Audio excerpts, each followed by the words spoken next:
Now we come to the piece we will be singing in 18 months' time, The Music Makers. Firstly, a word about the text. You are looking at the poet's picture.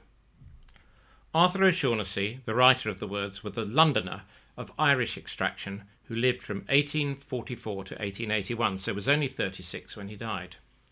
He worked at the British Museum, and believe it or not, some species of lizard are named after him in their Latin names. But in his spare time he wrote poetry, publishing 3 volumes in his lifetime. There was a further posthumous one. His poetry was already rather out of fashion by the time Elgar chose the text, but some thought of him as a sort of minor Tennyson. He's best known for the poem simply called Ode, which is the text that Elgar set. The title, The Music Makers, comes from the first line of the poem. Elgar set the whole poem to music with no cuts. Several other composers have set the text, notably Kodai. The poem celebrates artists of all kinds, poets and other writers, composers, visual artists, in their quest to create new works of art. They are, according to O'Shaughnessy, the movers and shakers of the world, and the phrase movers and shakers actually comes from this poem. As we have seen, Elgar saw himself as the outsider, striving to create great art but underappreciated. Thus, this poem appealed to him greatly. He worked on the piece without commission for a number of years before it saw the light of day in 1912. Although Elgar had another 22 years to live from 1912, there were not many great pieces still to come, just The Spirit of England, the String Quartet and the Piano Quintet, and most importantly the Cello Concerto, were still to be written. One of his results of his close identification with the text is that Elgar extensively quoted his own music during the course of the Music Makers. This has attracted some criticism, but lots of composers have done it, from Handel and Bach to Benjamin Britten.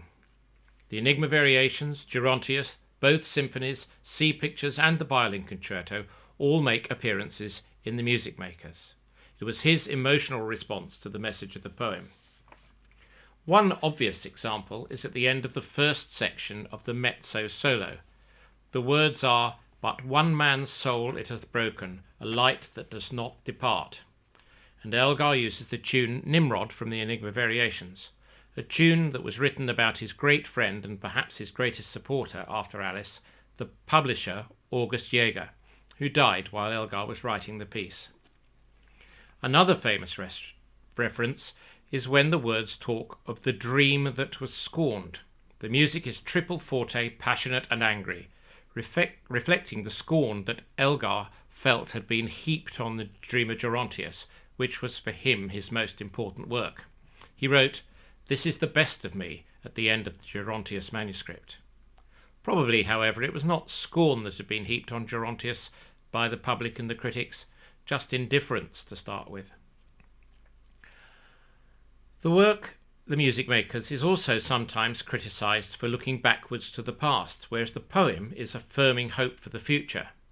Maybe that's simply the difference between a 29-year-old poet and a 55-year-old composer. Not an old man, but definitely one who was given to nostalgia and reflecting on what might have been. Definitely a major emotional theme of Elgar's music, and one which makes his music, specifically Elgar. 2 contrasting quotes are interesting and reflect his extremes of mood. The first, written just after he'd finished The Music Makers. "It was bitterly cold. I wrapped myself in a thick overcoat and sat for 2 minutes, tears streaming out of my cold eyes, and loathed the world. Came back to the house, empty and cold. How I hated having written anything. So I wandered out again, and shivered and longed to destroy the work of my hands, all wasted.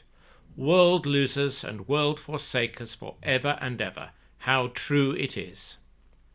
World losers and world forsakers is a line from the Music Maker's poem. But, on the other hand, 6 weeks later, he wrote to the same correspondent, "I have written out my soul in the Violin Concerto Symphony No. 2 and the Music Makers.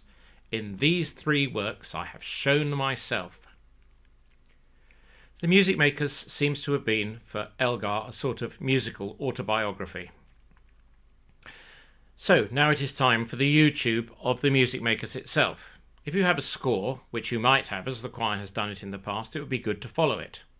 If not, you might want to try following the score from IMSLP on the internet. The link is shown below the YouTube link. You can follow the score by scrolling down as the music plays.